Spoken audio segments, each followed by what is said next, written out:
Why dip it up when you can dive right in?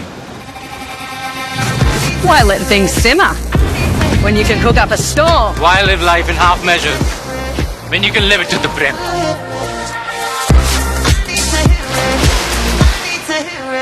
మార్కెట్లో కాంటా ఆగింది, రైతు గుండె చెదిరింది. తేమ పేరిట వ్యాపారులు పత్తి కొనుగోలను నిలిపివేశారు. సీసీఐ నిబంధనలు నిరసిస్తూ సమ్మె సైరన్ మోగించారు. కొనుగోలు ఆగిపోవడంతో రైతన్నలు రోడ్డెక్కారు. ఓవైపు పత్తి, మరోవైపు ధాన్యం కొనుగోలులోనూ అన్నదాతల పరిస్థితి దైన్యంగా మారింది. అట్ లాస్ట్ మార్కెట్లో మళ్లీ సందడి మొదలైంది. కాంటా పనిచేస్తోంది ఇప్పుడు.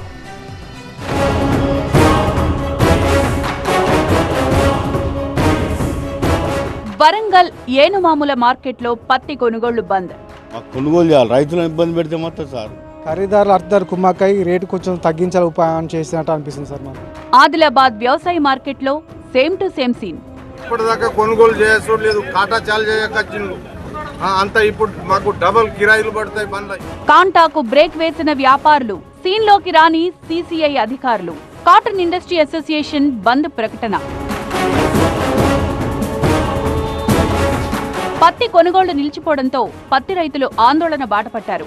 మరోవైపు ధాన్యం కొనుగోలు ప్రతిష్టంభన ఏర్పడింది. గిట్టుబాటు ధర ఇవ్వడలేదని రైతులు ఆవేదన వ్యక్తం చేశారు. కొనుగోళ్ల విషయంలో రైతులను ఇబ్బంది పెడితే సహించేది లేదన్నారు సీఎం రేవంత్. నిబంధనలు ఉల్లంఘించే వ్యాపారులపై అవసరమైతే ఎస్మా యాక్ట్ కింద చర్యలు తీసుకోవాలని అధికారులను ఆదేశించారు.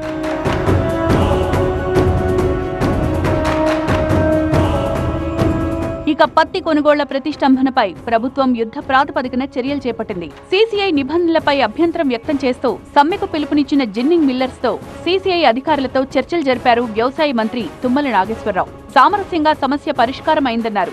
కొనుగోళ్లు ప్రారంభమయ్యాయన్నారు. సీసీఐ తీసుకున్నటువంటి నిబంధనలో కేంద్ర ప్రభుత్వం యొక్క ఆదేశాలకు అనుగుణంగా వాళ్ళు జిన్నింగ్ మిల్స్ని L1, L2, L3 కేటగిరీగా విభజించటం, వాళ్ళ ఎఫిషియన్సీని బట్టి కొనుగోలుకి ఆర్డర్స్ ఇవ్వటం జరుగుతుంది. అయితే L3లో ఉన్నటువంటి కొంతమంది మాకు కూడా కొనుగోలుకి అవకాశాలు ఇవ్వాలి, పెద్ద మొత్తంలో ఇవ్వాలని చెప్పి ఆందోళన చేస్తూ ఉంటే ఆ ఎండీ గారికి మా సెక్రటరీ గారితో ఫోన్ చేయించి మాట్లాడించి ఆయన గారిని హైదరాబాద్ పిలిపించి జిన్నింగ్ మిల్లు యజమానులతోటను మా అధికారులు కూర్చొని ఆ సమస్యని పరిష్కారం చేశారు. 1 గంట దగ్గర నుంచి కొనుగోళ్లు ప్రారంభమైంది. వర్షాల కారణంగా పత్తి దిగుబడిలో తేమ శాతం పెరగడం నిజమే అన్నారు. అయితే దేశవ్యాప్తంగా ఉన్న నిబంధనలకు అనుగుణంగా కొనుగోళ్లు జరపాలని జిన్నింగ్ మిల్లర్స్ కు సూచించారు మంత్రి తుమ్మల నాగేశ్వరరావు. అలాగే సీసీఐ అధికారులు కూడా రైతులకు గిట్టుబాటు ధర అందేలా చర్యలు చేపట్టాలన్నారు. ఈ జిన్నింగ్ మిల్ యజమానులకు కూడా దేశవ్యాప్తంగా ఉన్నటువంటి ప్రమాణాలకు తగ్గట్టుగా మీరు కూడా కొనుగోళ్లు చేస్తే మంచిది. పత్తిని మొత్తం సరసమైన ధరలకి ఎంఎస్పి రేటుకి కొనుగోలు చేసేదానికి కార్యక్రమం నిర్వహించమని చెప్పి ఎండీ గారిని కూడా రిక్వెస్ట్ చేశాం. రైతులు కూడా పద్ధతి ప్రకారంగా మీ యొక్క తేమ శాతాన్ని వీలైన కాడికి కంట్రోల్ చేసుకొని సరసమైన ధరలు ఎంఎస్పి ధరలు పొందేటట్టుగా ప్రయత్నం చేయమని రైతాంగాన్ని విజ్ఞప్తి చేస్తున్నాం. కాటన్ కాంటా మొదలైంది. మరోవైపు ధాన్యం కొనుగోళ్లపై రగడ రాజుకుంది. మద్దతు ధర కల్పించాలంటూ మిర్యాలగూడలో రైతులు ఆందోళనకు దిగారు.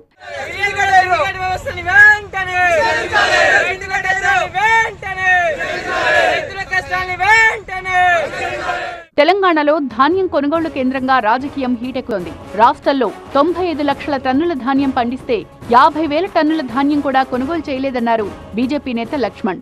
కనీసం ఈ రకంగా మిల్లర్లతో కుమ్ముకై కాంట పెట్టి కొనుగోలు చేసిన తర్వాత మిల్లర్లు వాపసు చేస్తున్నారంటే ఇంత దారుణమైన పరిస్థితి. అసలు సమీక్షలు అనేది జరపకుండా ఏ రకంగా నెలలు గడుస్తున్నా మరి కల్లాల్లో ఇవాళ ధాన్య రాశులు పూర్తిగా ఇవాళ పాడైపోతున్నాయి. వడ్లు ఎప్పుడు కొంటారని రైతులు ప్రభుత్వాన్ని నిలదీస్తున్నారన్నారు మాజీ మంత్రి హరీష్ రావు. ఇప్పటికే 30% ధాన్యం దళారుల పాలైందన్నారు. ఎంతకని కావాలి గాయాలి సార్, ఇంకెప్పుడు కొంటాడు ఈ వడ్లు అని చెప్పి అంటా ఉన్నారు. ఇలా పరిస్థితి ఏంటంటే 30% వడ్లు ఇలా దళారుల పాలైపోయింది. ఇక వీళ్ళు కొంటట్లేరు, ఈ గవర్నమెంట్ పైసలు ఇచ్చట్లేదని 1700కు 1800కి ఇలా రైతులు దళారులకు వడ్లు అమ్ముకున్నటువంటి పరిస్థితి ఏర్పడ్డది రాష్ట్రంలో. వాస్తవానికి 2320 మద్దతు ధర, దాని మీద 500 బోనస్, అంటే 2820 రూపాయలు రావాలి. రైతులకు న్యాయం చేసేలా ప్రభుత్వం అన్ని చర్యలు చేపట్టిందన్నారు మంత్రి తుమ్మల నాగేశ్వరరావు. విపక్షాల విమర్శల్లో వాస్తవం లేదన్నారు. దళారీ వ్యవస్థను సహించేది లేదన్నారు మంత్రి తుమ్మల నాగేశ్వరరావు. రైతుల్ని ఇబ్బంది పెట్టే వారిపై కఠిన చర్యలు తప్పవన్నారు. మీరు అనవసరంగా రాజకీయాల కోసమో లేదు ప్రభుత్వం మీద బురద జల్లాలని విఫలయత్నం చేస్తే అది మీకు నష్టం తప్ప రాజకీయ పార్టీలు. మొదలుగానే నవంబర్ మొదటి వారంలోనే అల్లరి చేయటం మొదలుపెట్టారంటే అంత ఆత్రం ఎందుకు పడుతున్నారో మాకు అర్థం కావట్లేదు. ఆ ఆత్రానికి కూడా అర్థం ఉండాలి. కాబట్టి రైతులు ప్రశాంతంగా ధాన్యం అమ్ముకుంటున్నారు. మీరు ఎక్కడా కూడా కంగారు పడొద్దని చెప్పి ప్రతిపక్షాలకు విజ్ఞప్తి. కాటన్ కాంటా పనిచేస్తోంది. రాష్ట్ర వ్యాప్తంగా పత్తి కొనుగోళ్లు మొదలయ్యాయని ప్రభుత్వం స్పష్టం చేసింది. ధాన్యం విషయంలో రైతుల్ని ఇబ్బంది పెడితే సహించేది లేదని, అవసరమైతే ఎస్మా ప్రయోగిస్తామని స్ట్రాంగ్ వార్నింగ్ ఇచ్చారు సీఎం రేవంత్ రెడ్డి.